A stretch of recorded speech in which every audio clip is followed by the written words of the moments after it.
जय श्री कृष्णा दोस्तों, स्वागत है आपका आपके YouTube चैनल संस्कृत साहित्यम पर। हम लोग पढ़ रहे हैं अष्टावक्र गीता।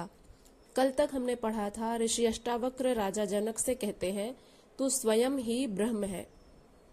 उन्होंने कहा था कि संसार सत्य है या असत, अच्छा है या बुरा, रस्सी है या सर्प, इससे कोई लेना देना नहीं है। तू ना संसारी है और ना ही संसार, तेरे लिए भय का कोई कारण नहीं है। तू आत्मा है, फिर तेरे में दुख भय आदि कैसे व्याप्त हो सकते हैं। तू ज्ञानी ही नहीं है, स्वयं ज्ञान है, बोध है, इसीलिए तू सुख पूर्वक इस संसार में विचर। इस आत्मज्ञान से तुम्हारे सारे संशय भ्रम दूर हो जाएंगे। अब आगे ऋषि अष्टावक्र राजा जनक से कहते हैं, मुक्ताभिमानी मुक्तो हि बद्धो बद्धाभिमान्यपि किं वदन्तीह सत्येयं या मतिः सा गतिर्भवेत्। या मतिः सा गतिर्भवेत् अर्थात जैसी मति होती है वैसे ही गति होती है।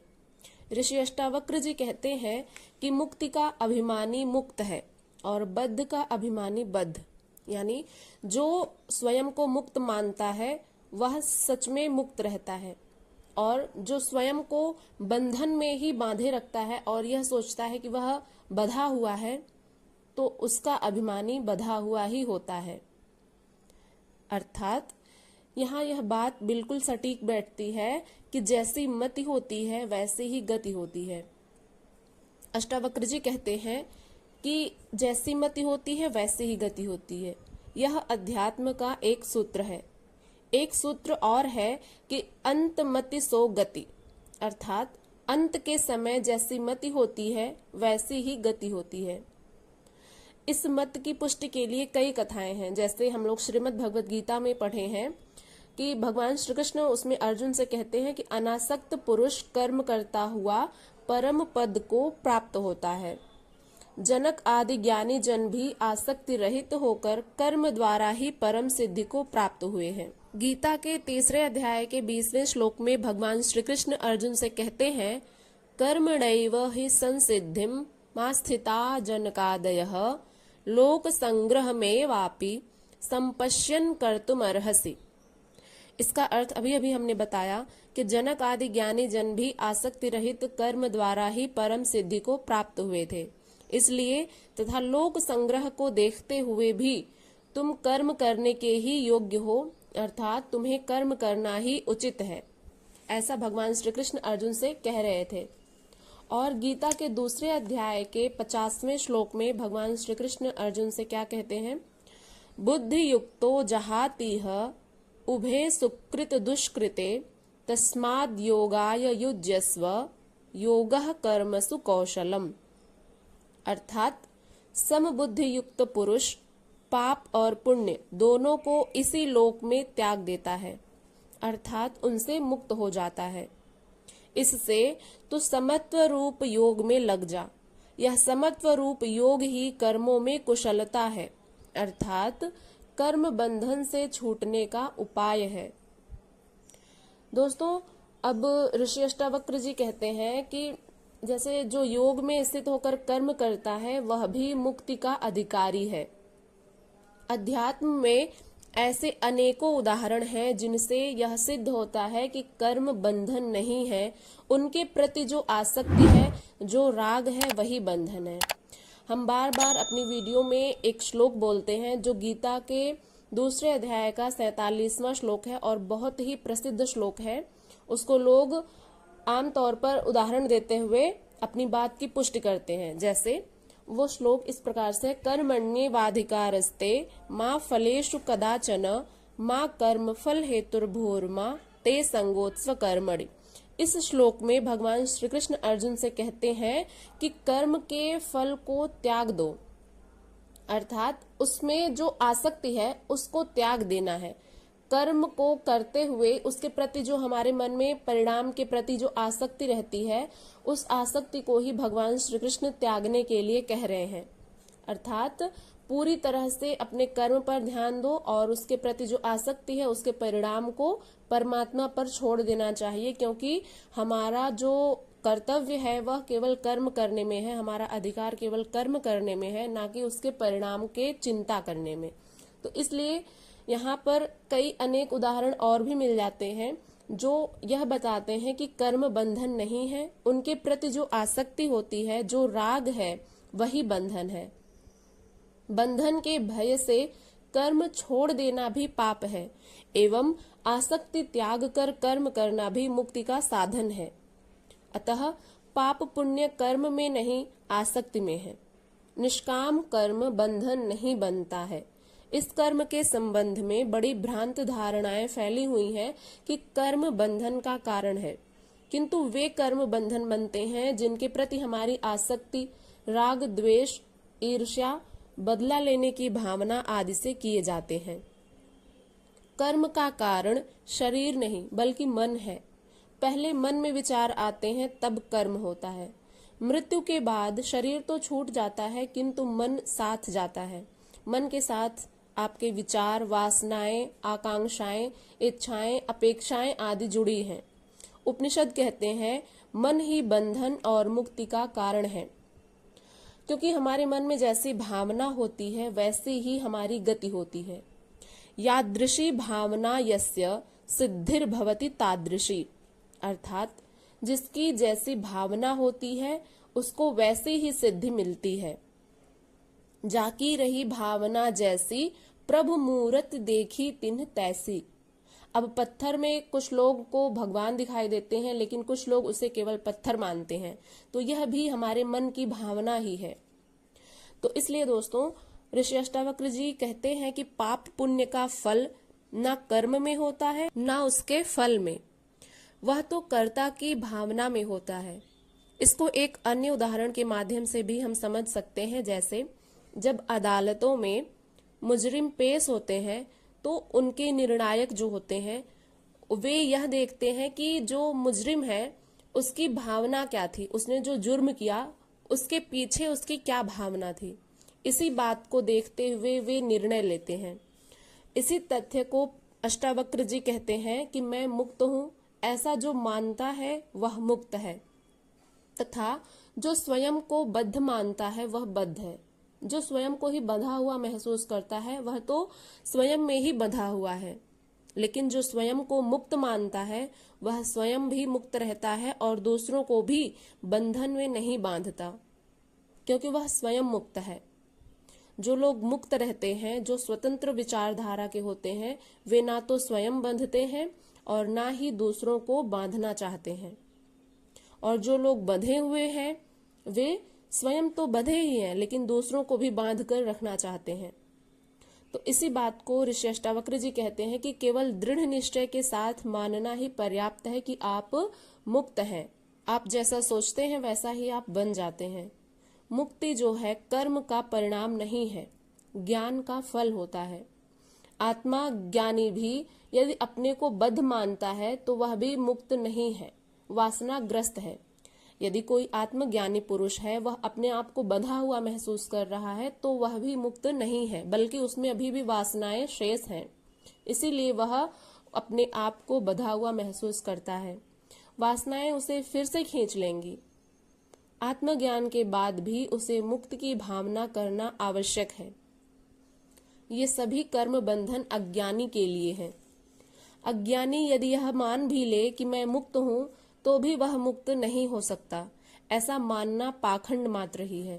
अब अगले सूत्र में ऋषि अष्टावक्र जी कहते हैं, आत्मा साक्षी विभु पूर्ण एको मुक्तश्चिदक्रियः असंगो निस्पृहः शांतो भ्रमात् संसार वानिव।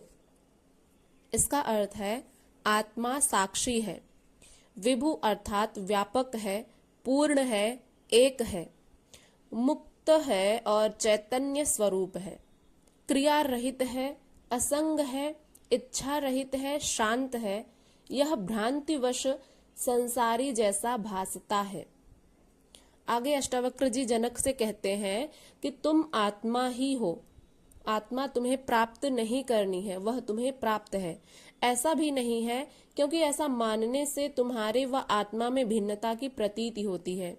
यह भिन्नता है ही नहीं, तुम स्वयं आत्मा हो। अयम आत्मा ब्रह्म तत्त्वमसि। केवल अज्ञान के कारण तुम उसे विस्मृत कर बैठे हो।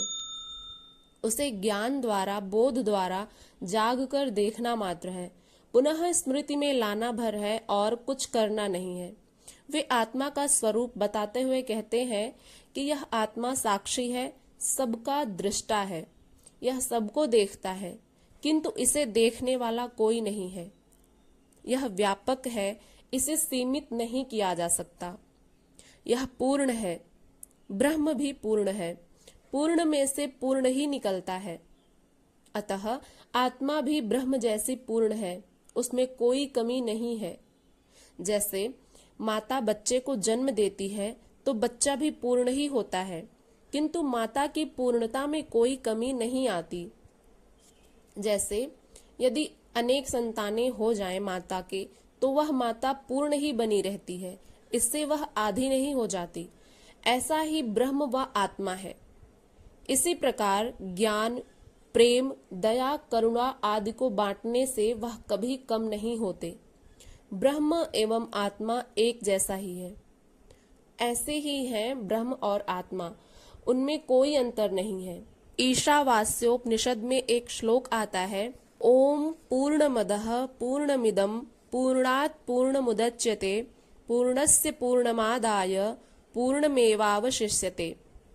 अर्थात वह पूर्ण है और यह भी पूर्ण है, क्योंकि पूर्ण से पूर्ण की ही उत्पत्ति होती है तथा पूर्ण का पूर्णत्व लेकर पूर्ण ही बच रहता है। बीज जब तक पूर्ण है तो उसे पूर्ण वृक्ष बनता है। यह जगत उस पूर्ण की ही अभिव्यक्ति होने से पूर्ण ही है।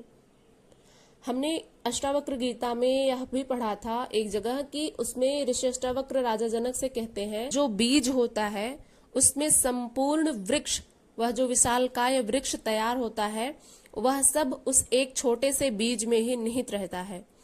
बस जरूरत है तो उसे उपयुक्त भूमि और प्रकाश तथा जल की, तो बीज में ही वह समूल, वह विशालकाय वृक्ष निहित है।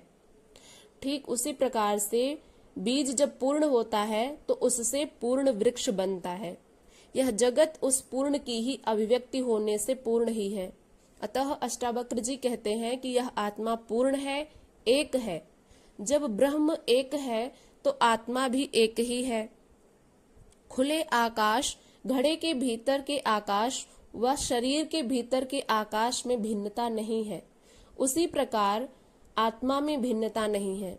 जैसे इस उदाहरण को हम समझते हैं, जो यहाँ पर ऋषि अष्टावक्र जी कह रहे हैं कि खुले आकाश और घड़े के भीतर के आकाश, यानी जो ये खुला हुआ आसमान हम देख रहे हैं, और यदि हम घड़े को रख दें तो उसमें जो पूरा आकाश आएगा, उस आकार का जो आकाश होगा, और शरीर के भीतर जो हम खड़े हैं, यहाँ से जो ऊपर आसमान दिख रहा है उतना जो आसमान है, अर्थात इन सब में, इन तीनों ही आकाश में कोई भिन्नता नहीं है। भिन्नता तब होती है जब अज्ञान और भ्रम रहता है। भिन्नता अज्ञान और भ्रम से ही प्रतीत होती है। जिन्हें आत्मा का ज्ञान नहीं, ब्रह्म का ज्ञान नहीं, वे ही भिन्न भिन्न जीवों में स्थित आत्मा को भिन्न भिन्न मान लेते हैं, किंतु वह भिन्न भिन्न है ही नहीं। फिर यह आत्मा मुक्त है। आत्मा का कोई बंधन नहीं है। बंधन शरीरगत व मनोगत है। जब इनसे संबंध छूट जाता है तब यह प्रतीति होती है कि आत्मा मुक्त है। इससे पूर्व शरीर व मन के कारण ही आत्मा के भी बंधन का भ्रम होता है। यह भ्रम ज्ञान या बोध से ही मिटता है। यह आत्मा चैतन्य है। यह सृष्टि इसी चैतन्य की अभिव्यक्ति है, इसी का फैलाव है। यही चैतन्य विभिन्न रूपों में दिखाई देता है। यह आत्मा क्रिया रहित है। यह स्वयं कर्ता नहीं है। क्रिया इसका धर्म नहीं है। इसकी उपस्थिति से ही सब हो रहा है। दोस्तों, जैसा आप लोगों ने सुना भी होगा कि जब किसी की मृत्यु हो जाती है तो लोग यह कहते हैं कि कुछ तो था जो चला गया, जिसके कारण अब यह शरीर जो है वो शिथिल हो गया है। तो वह क्या रहता है? वह आत्मा ही होती है, जिसके कारण यह शरीर संचालित होता है। और यह जो आत्मा है वह क्रिया रहित होती है, स्वयं कर्ता नहीं होती। क्रिया इसका धर्म नहीं होता है, केवल इसकी उपस्थिति से ही सब कुछ होता है। इसे स्वयं कुछ नहीं करना पड़ता।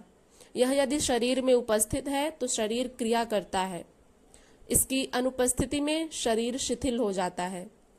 जिस प्रकार सूर्य की उपस्थिति मात्र से सृष्टि की समस्त क्रियाएं होती हैं, उसी प्रकार आत्मा की उपस्थिति से ही सब हो जाता है। यह क्रिया उसकी शक्ति का खेल है। यह आत्मा असंग भी है, इसका कोई संगी साथी भी नहीं होता। यह अकेली है, यह न किसी से प्रेम करती है न द्वेष। यह अकेले ही सर्वगुण संपन्न है। यह निष्प्रिय भी है, अर्थात यह कोई भी इच्छा नहीं करती, बिना इच्छा वाली है। इसकी कोई इच्छाएं, कोई अपेक्षाएं नहीं है। यह शांत है, गंभीर है। इसमें कोई हलचल होती ही नहीं, न इसमें कोई तरंग ही उठती है, न यह उद्वेलित होती है। ऐसा है इस आत्मा का स्वरूप व स्वभाव। किंतु भ्रमवश यह संसारी जैसा भासता है, यह संसार उसकी अभिव्यक्ति है, शक्ति का प्रदर्शन है, उसी का खेल है। आत्मा इन सांसारिक कार्यों में लिप्त नहीं है, वह निर्लिप्त है। उसकी उपस्थिति में सब हो रहा है, वह साक्षी मात्र है, दृष्टा है। किंतु अज्ञानी को भ्रमवश ऐसा भासता है कि आत्मा ही सब कुछ कर रहा है, परमात्मा ही सब कुछ कर रहा है, सब उसकी मर्जी से हो रहा है। अनेक भ्रांत धारणाओं से यह आत्मा संसारी जैसी दिखाई देती है।